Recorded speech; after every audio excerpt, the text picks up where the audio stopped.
જય સચ્ચિદાનંદ. આખા દિવસના પુરુષાર્થમાં હમણાં આપણે જે લીધું છે તે આપણે જરા જોઈએ. આ એ પદની લાઈન છે ને,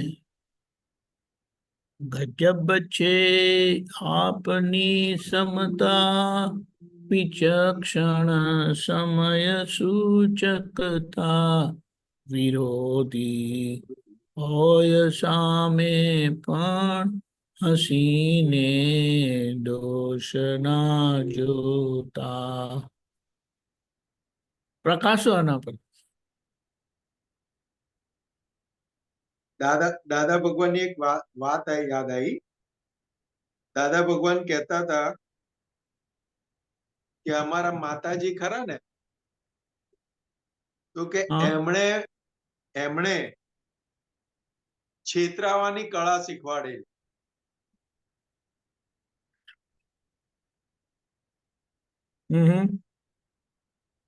તો કે અમારી અંદર અહિંસકના જે ગુણ ખીલવેલા એ અમારા માતાજી એ ખીલવેલા, કે માર ખાઈ ના આવજે પણ મારે ના આવતો, એમ જાણી જોઈને છેતરાવાનો ગુણ પણ એમણે અમારી અંદર ખીલવેલો. એ પણ સંસ્કાર અમને માતાજીને જોઈને અને એમનાથી અમને પ્રાપ્ત થયેલો.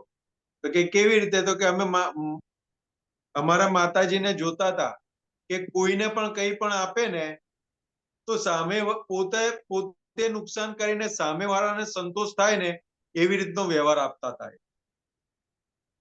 એટલે દેખીતી રીતે વ્યવહારની અંદર એવું લાગે કે જો સામેવાળો છેતરી ગયો, પણ ના, કે અમારા માતાજી જાણી જોઈને છેતરાઈને સામેવાળાને સંતોષ આપતા હતા. એટલે કે અમે જોયેલો અને અમે શીખેલા. એટલે કે આખી જિંદગી અમે જાણી જોઈને છેતરાયા છીએ. એટલે જાણી જોઈને છેતરાવું એટલે કેટલી ગજબની ક્ષમતા અંદર ખુલ્લી થયેલી હોય ત્યારે જાણી જોઈને છેતરાઈ શકે.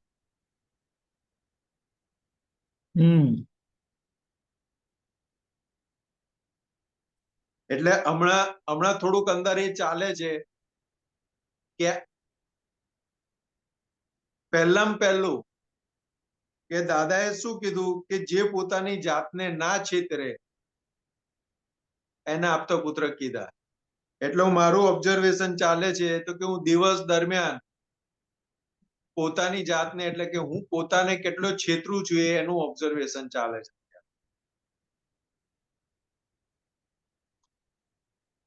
કરેક્ટ. અને એનો સારાંશ નાખું અત્યારે તો કે આખો દિવસ જાતને છેતરું જ છું.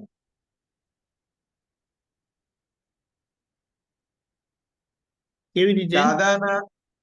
દાદાના કયા પ્રમાણેનું જે જીવન હોવું જોઈએ એ પ્રમાણેનું અત્યારે કમી છે. એ પ્રોસેસમાં, એ પુરુષાર્થમાં કમી છે.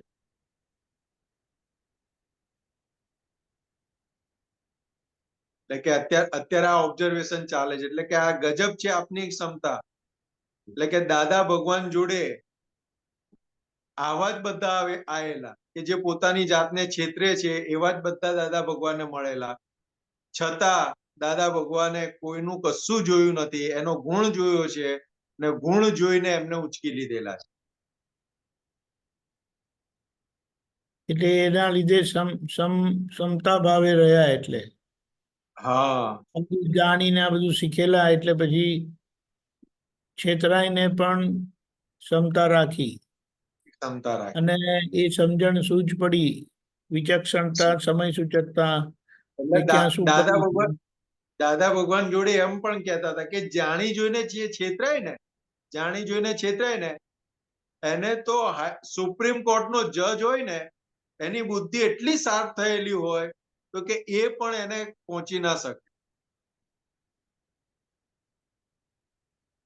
એટલું બધું ટોપ લેવલનું ગયેલું હોય જાણી જોઈને જે છેતરાયા હોય એ લોકોને.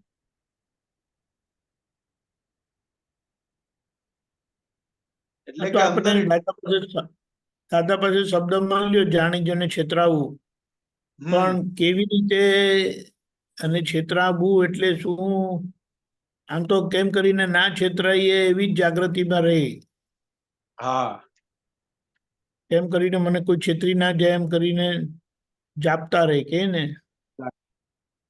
આખો આખો અને આ આખો તો સામે દિવસ ચાલીને છે.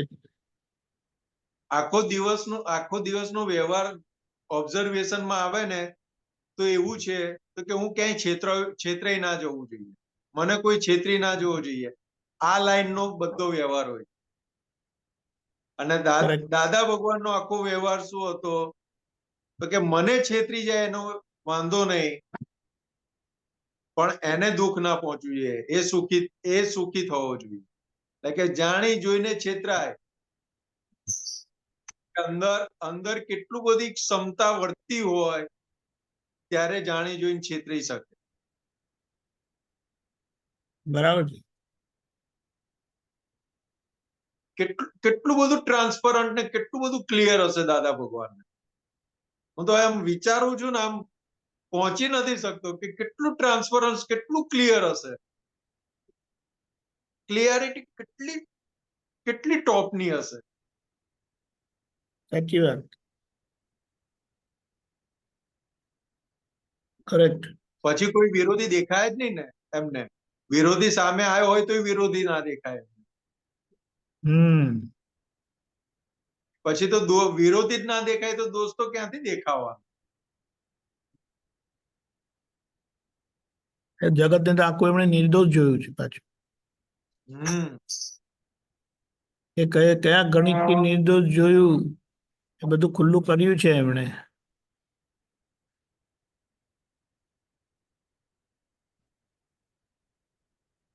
કરેક્ટ, બહુ સરસ. કોઈ આપણને છેતરી જાય છે ને સાહેબ, કોઈ પણ તો એ છેતરી જાય છે ને એટલે પેલો ભૂલવાળો દોષિત દેખાય છે. સાચી વાત છે. હવે જ્યાં જાણી જોઈને છેતરાતા હોય ત્યાં પછી ભૂલ તો દેખાય ક્યાંથી. બરાબર છે. આખી નિર્દોષ દ્રષ્ટિ જ દેખાય કે ભાઈ બચારો કર્મનો માર્યો છે કે છેતરવા આવે છે, ને આપણે છેતરાવાનું છે. જેને મોક્ષે જવું છે એને છેતરાઈને જ નીકળવાનું છે. બધા નિમિત્તો છે, કેવી રીતે કીધું, કરતા કોઈ નથી, હિસાબ તમારો છે. અને બીજી સૌથી મોટી વાત શું છે સાહેબ, કે જ્યારે દીક્ષા લે છે ને ત્યારે બધા દાન આપે છે. દીક્ષા લે છે ત્યારે બધા દાન આપે છે, ને ત્યાં સુધી પેલાને સંતોષ નથી આપી શકતો, જ્યારે એ ક્લેમ કરે છે ને ત્યાં સંતોષ નથી આપી શકતો, અને જ્યારે દીક્ષા લે છે ને ત્યારે દાન આપે છે. કરેક્ટ. બહુ ઝીણું ઝીણું છે, પણ આપણે એક વખત આ ભાવના થાય ને આપણે આ વાગોડીએ એટલે બધી સમજણ પડતી જાય, અને જે સમજણ જોઈએ છે તે આપણને મળતી જાય છે. ખૂબ સરસ. જય સચ્ચિદાનંદ. જય સચ્ચિદાનંદ. એક જ મિનિટ.